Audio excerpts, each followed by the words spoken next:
Jack Miller sat alone in his father's old study, surrounded by dusty books and maps.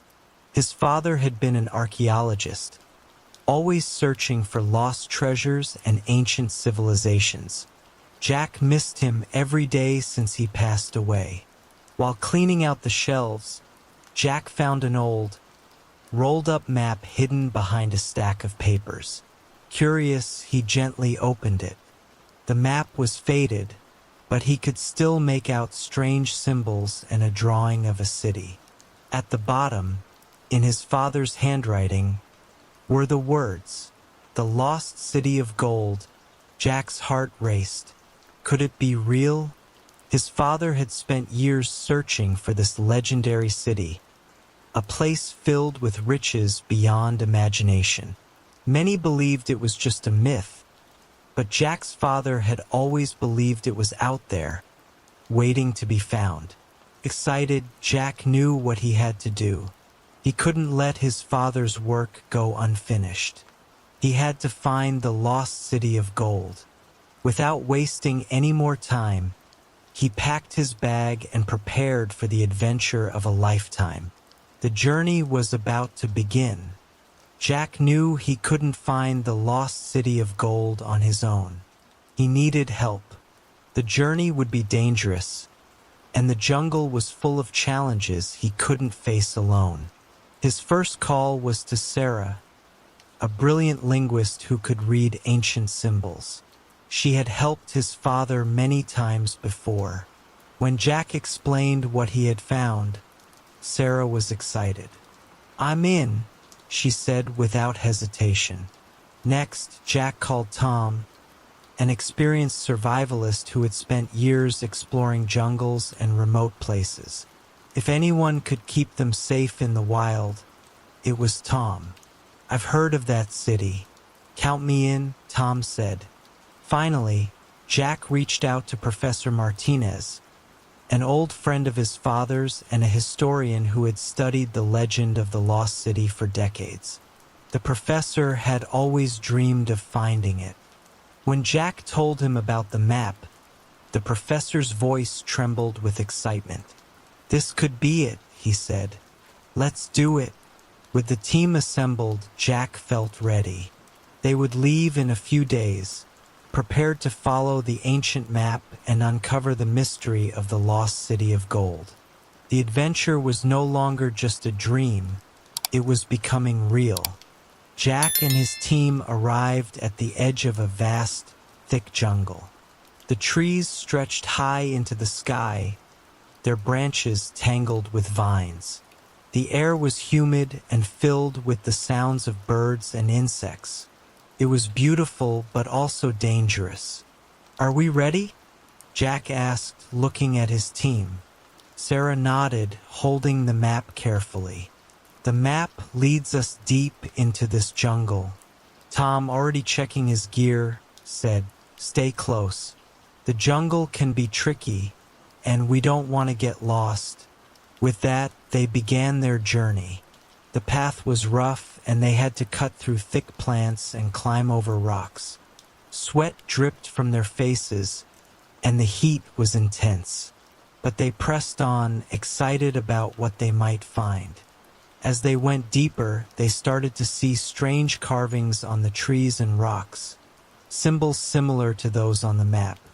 "We're getting closer," Sarah said, her eyes lighting up. But the jungle wasn't just full of clues. It was full of dangers, too. Jack spotted a snake slithering past, and Tom warned them about quicksand. The deeper they went, the more they felt the presence of something ancient, something hidden. They knew the lost city of gold was out there, waiting for them to discover it. Their adventure had truly begun. After days of trekking through the jungle, Jack and his team came across an ancient, crumbling temple hidden beneath thick vines. The stone walls were covered with strange symbols and carvings, similar to the ones on their map. "This is it," Sarah whispered, studying the carvings closely. These symbols matched the ones on the map. This temple holds the next clue. They carefully entered the dark, echoing halls of the temple. Inside, the air was cool and musty. The walls told the story of a great civilization, long forgotten by the world. Suddenly, Tom stepped on a loose stone, and the floor shifted beneath them. "Watch out!" Jack shouted as stone traps began to activate. Sharp spikes shot out of the walls, and a heavy stone door slammed shut behind them. Sarah quickly deciphered the carvings. "It's a puzzle," she said, pointing to the symbols. "If we can solve it, we'll find the way forward." Together, they worked to solve the ancient puzzle, moving stones and aligning the symbols on the walls. After what felt like hours, the floor rumbled, and a secret passage opened before them. "This must lead to the next part of the journey," Professor Martinez said, his voice filled with awe. With the passage open, they knew they were one step closer to the lost city of gold. But they also realized that the path ahead would only get more dangerous. As the team ventured deeper into the passage, Jack noticed something strange. Tom, usually calm and focused, had been acting differently since they entered the temple. He seemed distracted, always glancing at the gold and ancient artifacts around them. That night, while they set up camp inside the temple, Jack pulled Sarah aside. "Something's off with Tom," he whispered.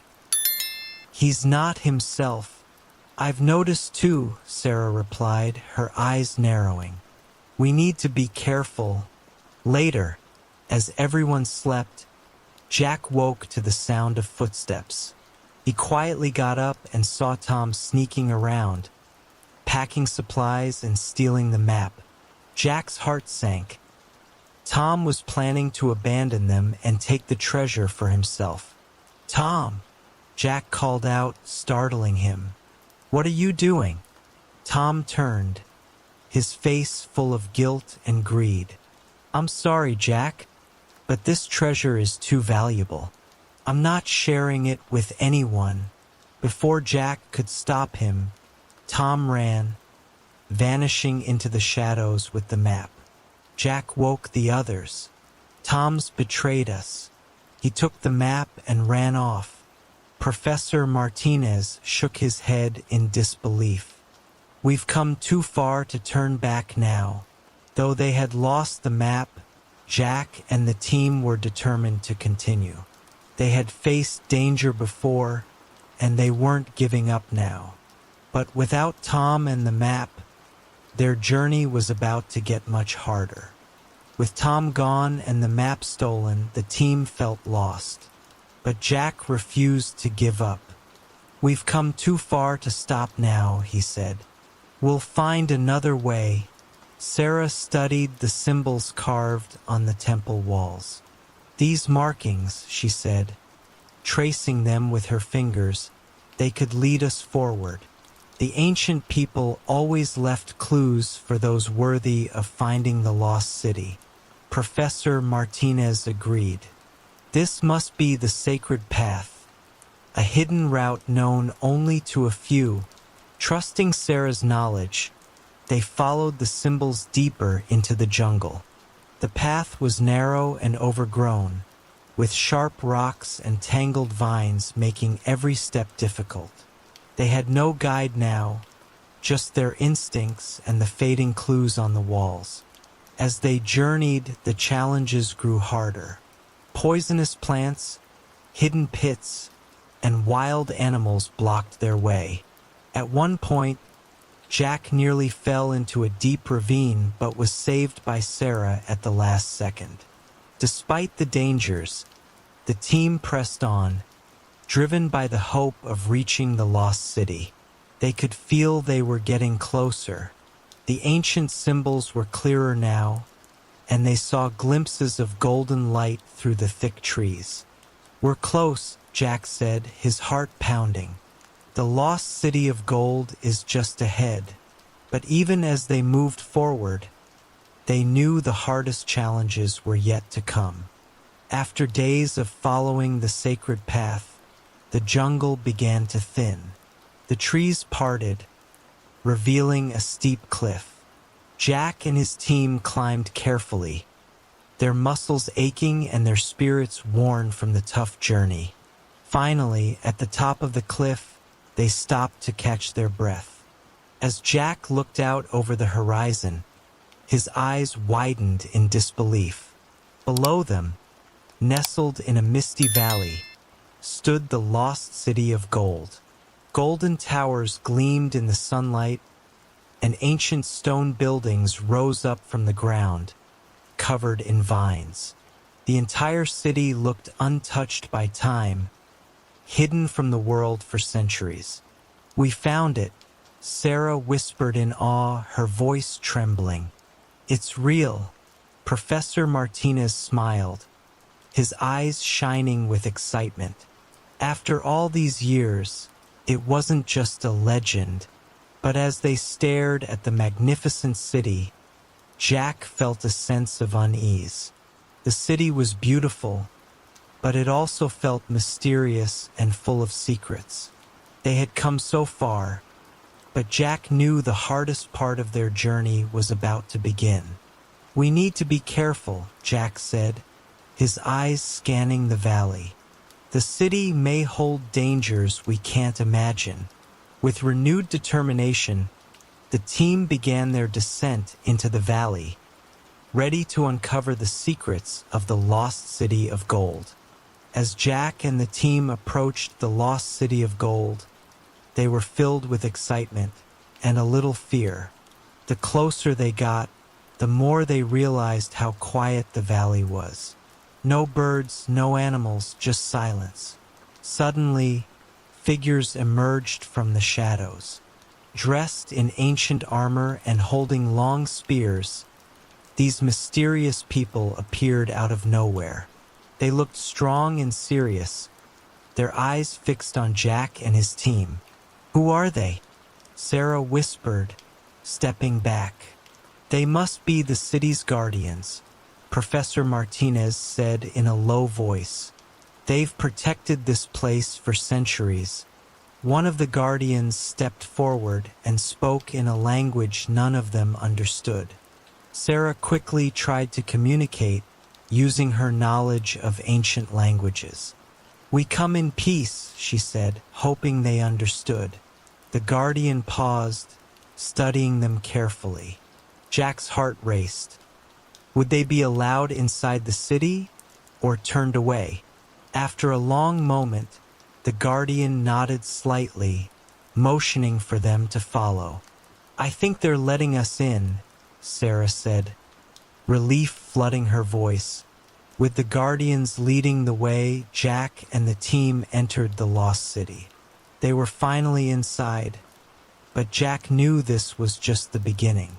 The city's secrets and its dangers were waiting for them. As Jack and the team were led deeper into the lost city of gold, they marveled at the golden structures and intricate carvings that decorated the buildings. The city was stunning, but it felt ancient and mysterious, like it was holding on to a great secret. They were taken to a grand hall where more carvings covered the walls. Sarah examined them closely, her fingers tracing the symbols. "These aren't just about treasure," she said, her eyes widening. This city wasn't just wealthy. It was a place of knowledge, a center of wisdom. Professor Martinez nodded in amazement. They knew things far beyond their time. "Look at this. Technology, astronomy, medicine. It's incredible." Jack looked around, realizing that the true value of the lost city wasn't its gold, but the knowledge it held. "This is the real treasure," he said quietly. "The gold is nothing compared to what they knew." But the moment was interrupted when one of the guardians spoke firmly to Sarah. They want us to understand that this knowledge must be protected, she translated. The world isn't ready for it. Jack realized that they had uncovered something far more important than they had imagined. The lost city's secrets were powerful and dangerous. The guardians were right to protect them. As they stood in the grand hall, Jack knew they had found something priceless, but they would have to decide whether to share it with the world or leave it hidden, just as the city had been for centuries. Just as Jack and his team began to grasp the importance of the lost city's knowledge, they heard a loud noise outside. It was Tom, back with a group of mercenaries, ready to take the treasures for themselves. "Hand over the gold!" Tom shouted, pointing his weapon at the guardians. "This city belongs to me." Jack's heart raced. "We have to protect the city." He yelled to Sarah and Professor Martinez. The guardians stood tall, ready to defend their home. The mercenaries charged in, but the guardians were skilled fighters. Jack and his team watched as the guardians fought bravely, using their knowledge of the city's traps and secrets to outsmart the intruders. "Let's help them," Sarah shouted. Jack and his team joined the battle, using their wits to set off traps and slow down the mercenaries. In the chaos, Jack spotted Tom trying to grab a golden artifact. "Tom, stop," he shouted. "This isn't what you think." But Tom didn't listen. He activated a trap, and the ground beneath him gave way. Jack lunged forward, grabbing Tom's arm just in time. "You can't take this knowledge," Jack said, pulling him back to safety. Finally, with teamwork and bravery, the Guardians and Jack's team drove the mercenaries away. Tom, realizing the truth, fled into the jungle, leaving behind the chaos he had caused. Breathing heavily, Jack turned to the Guardians. "Thank you for your help. We promise to protect the secrets of this city." The Guardians nodded, understanding the bond they had formed. Together, they had defended the lost city of gold, and now it was safe once more. With the battle over, Jack and his team were exhausted but relieved. The lost city of gold was safe, but they knew they had to leave before more mercenaries came looking for trouble. The Guardians led them to a hidden path that wound through the jungle. "This will take you safely out of the valley," one Guardian explained, using hand signals and simple words. As they followed the path, Jack glanced back at the city. It stood tall and proud, hidden from the outside world. He felt a mix of sadness and hope. They had uncovered something incredible, but some treasures were meant to remain secret. After hours of walking, they finally reached the edge of the jungle. The sun was setting, painting the sky with orange and purple hues. Jack turned to his team. "We did it. We found the city and protected its secrets." Sarah smiled. "And we learned so much along the way. This knowledge should be used wisely." Professor Martinez nodded. "We have a duty to share what we learned without exposing the city." They all agreed. The adventure had changed them, and they wanted to honor the ancient civilization they had discovered. As they walked back to civilization, Jack felt grateful. They had faced danger together, learned important lessons, and protected something priceless. The lost city of gold would remain a secret, but its legacy would live on in their hearts. Back in the bustling town, Jack and his team took a moment to reflect on their incredible journey. They had faced challenges and dangers, but they had also discovered a world of knowledge and beauty hidden in the jungle. Jack sat with Sarah and Professor Martinez at a small cafe. "What do we do now?" he asked, sipping his drink. We share what we learned without revealing the city's location, Sarah suggested. We can write a book about our adventure and the importance of protecting ancient knowledge. Professor Martinez smiled. Yes, we can teach others about the wonders we found while respecting the guardians and their home. Excited by the idea, they began to plan their book, sharing stories of the lost city of gold, its rich history, and the lessons they had learned. They wanted to inspire others to explore and protect the world's treasures, not just for gold, but for wisdom. Meanwhile, Jack felt a sense of peace. Though they had left the city behind, the adventure had brought them closer together. They had formed a strong bond through their shared experience. As they wrote and shared their story, Jack knew this was just the beginning of many more adventures to come. The world was full of mysteries waiting to be uncovered, and he was ready to explore them all alongside his friends.